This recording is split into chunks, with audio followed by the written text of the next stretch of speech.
Class 12th का हम भाग चलेंगे 2 की ओर। इसका लेखक है बनीसा पांडे। आज इसके बारे में हम जानेंगे ऑब्जेक्टिव। ऑब्जी में हम पहला खंड की ओर चलेंगे। सेक्सुअल रिप्रोडक्शन में जीव में जनन, पुष्पी पौधे में लिंग जनन, मानव जीवन और स्वास्थ्य जनन स्वास्थ्य। यहाँ कह रहा है ऑब्जेक्टिव में कि जब नर और मादा गैमीट्स में युग्मक होता है तो तब क्या कहलाता है। जब नर मादा अगर गैमीट्स में युग्मक होता है तो वो ऑर्गेनिक जनन कहलाता है। क्या कहलाता है? ऑर्गेनिक। दूसरा है जब संतति की उत्पत्ति में एकल जनक के द्वारा होती है तो तब इस विधि को क्या कहलाती है। तो जब संतति के एकल जनक के द्वारा होती है तो उस विधि को ऑर्गेनिक जनन कहते हैं। अगला है एक पुंजक कोलोन के संबंध में निम्नलिखित में कौन सी सही है। तो क्या है? औकारिक तथा आनुवांशिक रूप से समान। औकारिक तथा आनुवांशिक रूप से समान। चौथा क्वेश्चन है किनमें जनक कोशिका दो विभक्ति होकर नए जीव को जन्म देता है। यानी किसमें जनन कोशिका दो विभक्ति होकर नए जीव में जन्म देता है। तो ये क्या होता है? मोनेरा और पोरिस्टा। क्या है? मोनेरा और पोरिस्टा। ऑप्शन नंबर को और को। अगला है दुखंडीय किसमें पाया जाता है। दुखंडीय किसमें पाया जाता है? अमीबा तथा परामीशियन दोनों में। अमीबा तथा ऑप्शन नंबर घ। मुकुर द्वारा जनन किसमें होता है? मुकुर द्वारा जो जनन होता है ईस्ट में। किसमें होता है? ईस्ट में। अगला क्वेश्चन है जीकोरिसक बनते हैं तो स्पर्म में। जीरोकिरस किसमें बनते हैं? ऑप्शन नंबर को। 8 का क्वेश्चन है इनमें से कौन सा पुष्पी पौधे में जनन में काम नहीं होता है। तो क्या होता है? कॉर्निडिया। ऑप्शन नंबर को। कॉर्निडिया जो होता है पुष्पी पौधे में जनन में काम नहीं होता। उसके बाद इसमें किसे बंगाल का आतंक कहा गया। तो हमको पता है कि इसमें अगर किसको कहा गया आतंक तो वो है हमारे जलकुंभी। ऑप्शन नंबर ख। तो जलकुंभी को बंगाल का आतंक कहता है। कहता इनमें से कौन ठहरे हुए पानी में उगकर ऑक्सीजन गिरता है। तो वो क्या है? जलकुंभी। जलकुंभी ही क्या है? ठहरे हुए पानी में खींचता है। अगला है इनमें से 11 में इनमें से किस पौधे का पत्ती कटे हुए किनारों को अस्थायी कायिकाओं से उत्पन्न होती है। तो किससे होता है? बायोफिल्म के द्वारा। तो बायोफिल्म ही एक ऐसा पौधा है जो कटे हुए किनारों में और अस्थायी कायिका से उत्पन्न होते हैं। कहता है इनमें से किस पौधे की पत्तियां कटे हुए किनारे से अस्थायी कायिका से उत्पन्न होती है। तो वो क्या है? हमारे बायोफिल्म। क्या है? बायोफिल्म। अगला क्वेश्चन है 12 नंबर का इनमें से कौन सा केवल एक ही बार अपने जीवन काल में पुष्प पैदा करता है। तो हमने आपको बताए थे बांस। बांस ही एक ऐसा पदार्थ है जो जीवन में एक ही बार पुष्पन करता है। अगला है निम्नलिखित में किसमें 22 वर्ष के बाद सिर्फ एक ही बार पुष्पन करता है। तो वो नीलाकुंजी। इसमें कहते हैं कि जीवन के अंत काल में सिर्फ एक ही बार पुष्प देता है तो वो बांस ही है। पर 12 वर्ष के बाद हर 12 वर्ष के बाद तो वो नीलाकुंजी। क्या है? नीलाकुंजी। अगला है मध्य चक्र पाई जाती है तो किसमें पाई जाती है। यहाँ ऑप्शन है इनमें से सही। किसमें? तो गाय में भी पाई जाती है, भेड़ में पाई जाती है और कुत्ता मानी इनमें से सभी। अगला है ऋतु चक्र किसमें पाया जाता है। मनुष्य में, बंदर में, चिंपैंजी में। तो देखा जाए तो इनमें से सभी को पाया जाता है। मनुष्य में भी पाया जाता है, बंदर में भी पाया जाता है और क्या है? चिंपैंजी में। अगला है स्पर्मा की युग्मक जनन में बनता है। तो युग्मक जनन में नर और मादा दोनों बनता है। तो युग्मक में नर और मादा दोनों। Option number 2। 17 का है एक रिंगता की उपस्थिति को रेख करने के लिए एक किस शब्द का प्रयोग होता है। तो किस प्रयोग होता है? तो एक रिंगा श्रेणी के किस प्रयोग होता है? एक रिंगा। Option number 2। अगला है दुरिंगित प्राणी के उदाहरण है। तो दुरिंगिंग जो हमने बताए थे स्पंज एक रिंगिंग है, टेपवर्म एक रिंगिंग। लेकिन जोग जो है सोचरा ये दोनों दो रिंगिंग है जिसको कहते हैं रेंगिंग और रेंगिंग जनन। अगला क्वेश्चन है अगला है, इनमें से कौन उभयलिंगा श्रेणी में आता है? तो उभयलिंगा नारियल होता है। क्या है, उभयलिंगा का या दुश्रेणी? तो नारियल। पपीता एक रिंग होते हैं, खजूर एक रिंग होते हैं, और यहाँ नींबू जो होता है एक रिंगी होता है। बाकी ये नारियल दो रिंगी में। मनुष्य के युग्मक में गुणसूत्र होती है, तो हमने बताए थे 23 जो है, और 23 दूनी 46। एक मनुष्य के में 23 जो है। अब 21वां है, मक्का के अर्धसूत्रानी 2n गुणसूत्र की संख्या कितनी है? 20। तो मक्का के अर्धसूत्र की संख्या 20 है।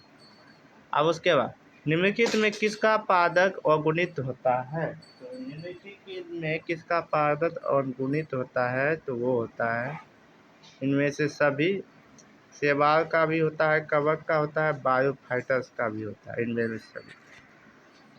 23वां क्वेश्चन है, इनमें से किस समुदाय के पौधे में निषेचन के लिए जल के माध्यम की आवश्यकता है? तो बायो ही फाइटर्स होते हैं, जो क्या है, जल के समुदाय में आवश्यक होता है। अगला है 24वां क्वेश्चन, जब युग्मक संयोजन जीव के शरीर के बाहर होता है तब उसे क्या कहते हैं? बाह्य शरीर। जब संयोजन यानी बाह्य की होता है, जैसे क्या है हमारे सब चीज़ में क्या होता है? बाह्य। अगला है 25 में, निम्नलिखित में कौन सा अन्नपजक प्राणी है? तो अन्नपजक मुर्गी, सांप, मगरमच्छ। ये ससुराल जितना भी है सब अंडा देता है। सांप भी अंडा देता है, मगरमच्छ, और यूँ कहे तो इनमें से सभी। अगला देख, आप देखो, इनमें से कौन सा भाग दुगुणित है या डॉक्टोपीस है? तो वो है युग्मक। क्या है? युग्मक।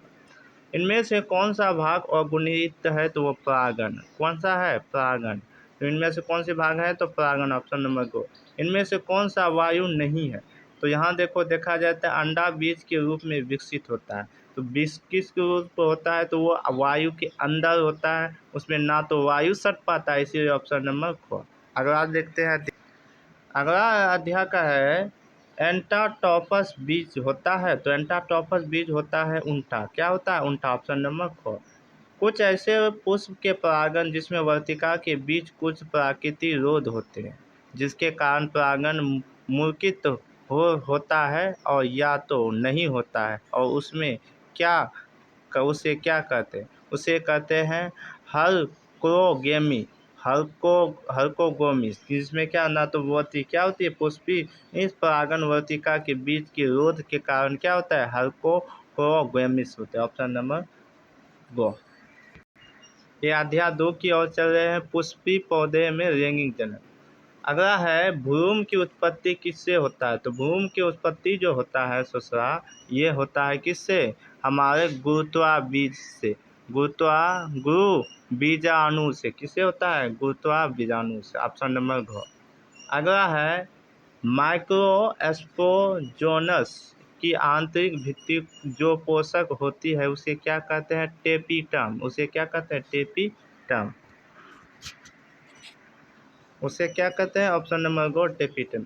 अगला है सेरम। इसको क्या कहते हैं? सेरम में किसके द्वारा परागण होता है? तो सेरम में किसके द्वारा होता है? तो चमगादड़ द्वारा परागण होता है। सेमर के द्वारा किसके? चमगा, ऑप्शन नंबर 4। इनमें से चौथा, इनमें से कौन सी दुगुणित है? तो दुगुणित कौन सी है? द्वितीय केंद्रिक। द्वितीय केंद्रिक क्या है? दुगुणित है। सातवां है, बीजांड के बीजाणुकाय में पाए जाने वाली रचना जो एस्ट्रोक्लोफाइटर की अंतिम अवस्था से, उसे क्या कहते हैं? उसे क्या कहते हैं? गुरु बीजाणु मृता कोशिका। क्या कहते हैं? जिसमें क्या अंतिम अवस्था हो उसे क्या कहते हैं? गुरु बीजाणु मृत कोशिका। अगला है 8 नंबर का क्वेश्चन, पोरोगेमी। पोरोगेमी में परागण नलिका किससे होकर भ्रूण कोश तक पहुंचती है? किससे होकर भ्रूण कोश तक पहुंचती है? तो वो है माइक्रोस्पाजर के माध्यम से क्या है? भ्रूण कोश तक पहुंचती है। अगला 9 पर, आवर्ती बीज पादक में बीज के निर्माण के समय द्वितीय केंद्रक परिवर्तन होता है, तो वो होता है भ्रूण कोश। क्या होता है? भ्रूण पोषण। क्या होता है? भ्रूण पोषण। और 10 का है कि पराकोश में भित्ति में इनमें से कौन सा सही नहीं है? तो कौन सा सही है? एनिडोथिम्सम, ये भी सही है। माध्यम परत भी होता है, टेपिटम भी होता है, पर एक चीज़ नहीं होता है, इंडेगुलेटम। तो ऑप्शन नंबर 4 ये क्या है? सही नहीं। अगला है, भ्रूण कोश में निम्नलिखित में कौन सा सही नहीं है? तो भ्रूण कोश में कौन सा सही नहीं है? अंड समुच्चय ये भी होना चाहिए, 2 होचे केंद्रक ये भी है, लेकिन गुरु गुरु बीजाणु जनन नहीं है। तो इसका मतलब ऑप्शन नंबर घ। तो ऑप्शन नंबर ग। 12 नंबर है केंद्रक भूपोषण के प्राथमिक भूपोषण में केंद्रक के विभाजन के बाद क्या होता है? कोशिका भित्ति का निर्माण। क्या होता है? कोशिका भित्ति का निर्माण नहीं होता है, हो पाता है। 13 का है जिन परिपक्व बीजों में भ्रूण कोश रहता है उन्हें क्या कहते हैं? एंडोस्पर्मिक। क्या कहते हैं? जिनमें बीजों में क्या भ्रूण कोश होता है उसे कहते हैं एंडोस्पर्मिक। जाइगोट में भ्रूण बनने तक की क्रिया को क्या कहते हैं? एम्ब्रियोजेनिक। 15 का है परिभ्रूणपोषण किसका बचा हुआ भाग है? तो वो बीजांड का। इनमें किसमें एरी नहीं पाया जाता है? इसमें किसमें एरी नहीं पाया जाता है? तो आम में क्या होता है? एरी नहीं पाया जाता। ऑप्शन अध्याय 3। तो विल्सन कोश स्थिति रहता है तो किसमें होता है? उदर गुहा में। विल्सन किसमें स्थित होता है? उदर गुहा में। ऑप्शन नंबर गो। सेटेलरी कोशिका पाया जाता है तो विश्रम में पाया। Option number 4। शुक्राणु के मध्य भाग में रहता है क्या? माइक्रोकॉन्ड्रिया। शुक्राणु के मध्य भाग में क्या होता है? माइक्रोकॉन्ड्रिया। आप देखो नर युग्मक एवं मादा युग्मक के संयोजन से क्या बनता है? तो क्या बनता है? हमको जाइगोट बनता है। तो ऑप्शन नंबर घ। तो नर युग्मक मादा युग्मक हमेशा जाइगोट ही बनता है दोस्तों। इनमें से कौन सा एक पुरुष में पाया जाता है? गर्भाशय ये स्त्री में पाया जाता है, भंग भी स्त्री में पाता है, रोबेरिया मोजेरा भी स्त्री पर। सिर्फ काउपर ग्रंथि जो होता है, काउपर ग्रंथि ये पुरुष के में कोई एक अंग है। तो नर हार्मोन की उपस्थिति कहाँ में हुआ है? विसरण से। नर हार्मोन से कहाँ से हुआ है? विसरण से। अगला है निम्नलिखित में त्वचा क्या है? तो एक एक्टोडर्म है। एक्टोडर्म है। Option number 4। भारत में परिवार नियोजन कार्यक्रम कब से आरंभ हुआ? तो भारत में परिवार नियोजन आरंभ कब हुआ? तो 1951 में। 1900। Option number 2। जनसंख्या अधिक होने से क्या होता है? प्रति व्यक्ति की आय कम हो जाती है। क्या होती है? प्रति की आयु की कम होती है। संतान नवोत्पत्ति नियंत्रण के क्या उपाय है? हार्मोन विनियमन या प्राकृतिक विधि या यांत्रिक विधि या क्या है? इनमें से सभी जो विधियां क्या है हो सकता है। इनमें से कौन सा संचित रोग है? तो इसमें क्या है? गोनोरिया भी रोग है, इंथ्रोसाइटिस भी हो है, एड्स भी रोग है। इनमें से सभी क्या है? संचारित रोग है। 5वां है सीधे शुक्राणु के अंडाणु में सम्मिलित होने के लिए की क्रिया को क्या कहते हैं? अंतः कोशिका शुक्राणु निषेचन कहते हैं। क्या कहते हैं? Option number 2।